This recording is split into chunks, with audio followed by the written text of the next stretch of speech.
All right, we only got like 97 more of these things to go. Let's try to get out of this part of the state. I'm going to try to aim right here in the middle. We're going with... All right, and I hit Marion County, named after the swamp fox himself, Francis Marion.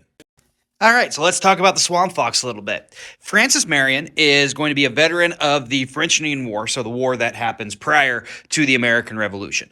He gets fairly well known during that, and is going to eventually become a captain in the South Carolina Volunteers during the American Revolutionary War.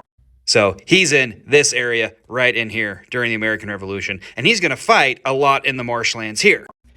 Francis Marion has been portrayed in media twice. Once in a 1960s Disney television series where Leslie Nielsen, the guy from the Naked Gun movies and Airplane, not known for his serious acting, portrays the Revolutionary War figure. And he is the basis of Mel Gibson's character in the 2000s movie The Patriot about the American Revolution. Now, here's where we got to talk about the difference between what gets portrayed in media and what gets in kind of real life. Francis Marion is going to be most famous for guerrilla-style warfare. And when I say guerrilla-style warfare, I mean he attacked in non-traditional ways. He is going to be a big propagator of that throughout the South. Now, in the southern part of the United States, you do not have the same types of standing military tactics used that happened in the northern part of the country during the Revolutionary War. The South had a lot more loyalists, a lot more people who were to Great Britain, so the Americans fighting in the Revolutionary War down south had to use a lot different tactics that were used in there.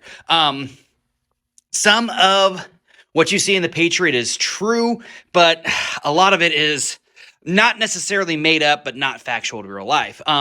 There's been a lot talked about Francis Marion and how he wasn't exactly an upstanding guy. He has his issues. There are a lot of people who have issues. He was a horrible... well, I shouldn't say horrible, but he was a persecutor of the Cherokee peoples who lived in South Carolina. He owned slaves. There are allegations that he assaulted his slaves in a way that would get you in a lot of trouble today.